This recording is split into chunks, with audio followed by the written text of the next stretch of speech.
Parents and guests were coming here tonight. We all were wondering why it was all up in London this week and last week. But then last weekend, which is the bank holiday weekend in Brighton, I was witness to an oft-repeated tableau, I'm afraid, on Brighton seafront, where a husband and wife were involved in an argument. And at one point, the husband got out a stick and started beating his wife with the stick. And the wife then grabbed the stick off the husband and started beating the husband back. And of course, the police turned up, and then the police picked up the stick and started beating the husband. And then a crocodile came along and stole the sausages. So that's why we had it up in London rather than... I'd just like to thank Lawrence for the speech he gave at my wedding. It will be an honour to return the favour in kind. So, although Ross only asked me to be best man a couple of weeks ago, I've been preparing for this speech for some years. It's rare you get such a good opportunity for revenge.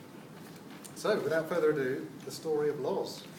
Now, out of respect to Eleanor, and in light of the fact that there are members of the legal profession and HMRC present, there are a number of subjects Loz has asked me not to mention, and I have a list of those subjects here.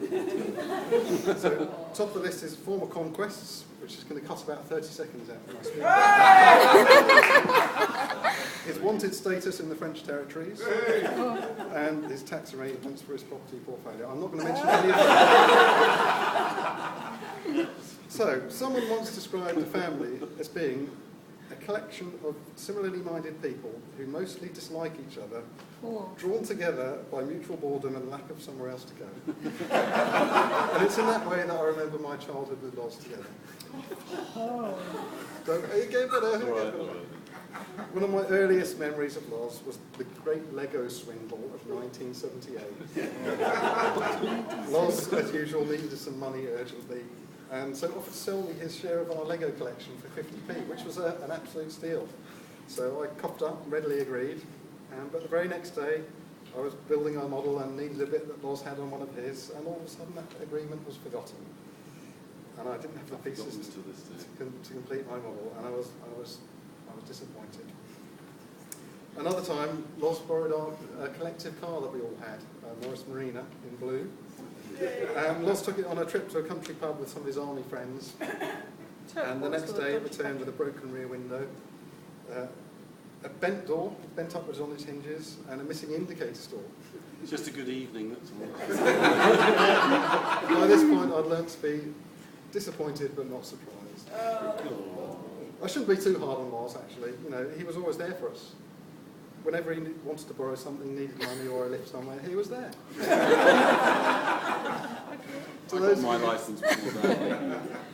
To those of you who know Loz will know that forward planning is not one of his best qualities. In fact, I'm pleasantly surprised to see such a good turnout here tonight. But it does leave me wondering what happened to the other 74 people on the guest list. Some would say that Loz's lack of planning could be deemed a flaw, but it had its upsides. Sometimes, like the day we decided to spend New Year and attend a wedding in Italy. That day was the 30th of December, giving us only a day to drive to southern Italy in Loz's red Mini with the exhaust missing. So we embarked on our non-stop drive to Sorrento, and I have fond memories of that trip and the pyroclastic magma. Daniel, you've forgotten the best bit. When you phoned Dad from Dover and said, no, you phoned them from Italy and said, we're still at Dover, and he believed you. Yeah, that was one of our many days. He was halfway through explaining what to do We were very next. bored, yeah.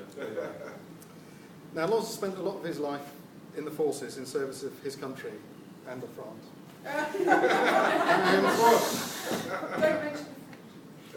Loz went through officer training at Sandhurst, where he spent 3 months being trained on how to move stealthily through buildings and get by on 3 hours sleep a night.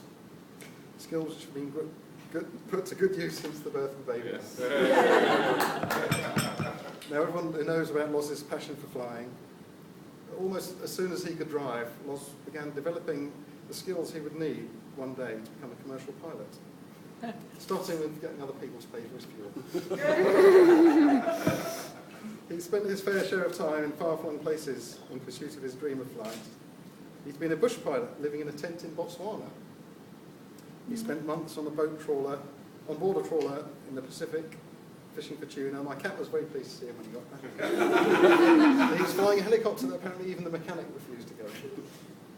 And he's also been an air taxi pilot in the Seychelles, where he once had Obi-Wan Kenobi in the back of his cab. That's quite an achievement. So when Loz got his current job with the CAA, it marked a change from his itinerant employment to a proper job where at last he could indulge his passion for flying, but one where he could go home every night and not have to share his home with workmates or wildlife. Cockroaches. I was surprised and not at all disappointed.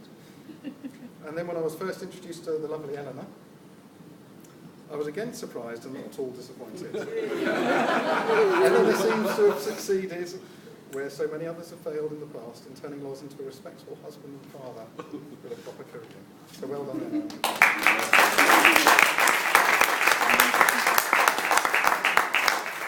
She's still in the process of... I'm sure you all share the pride I feel at Loz and what he's achieved in the last few years. So, finally, it's traditional for the best man to offer some advice for married life. And despite being the younger brother, I've got 5 years more experience on being married compared to Loz. And marriage is a fine and historic institution, as is Broadmoor. And many's the time I thought Loz belongs in an institution. But my 2 secrets to a happy marriage are, whenever you're wrong, admit it. Whenever you're right, just stop talking.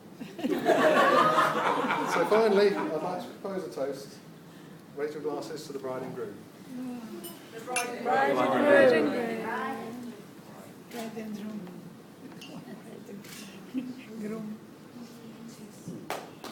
Thank you very much. Thanks, Dan. That's great.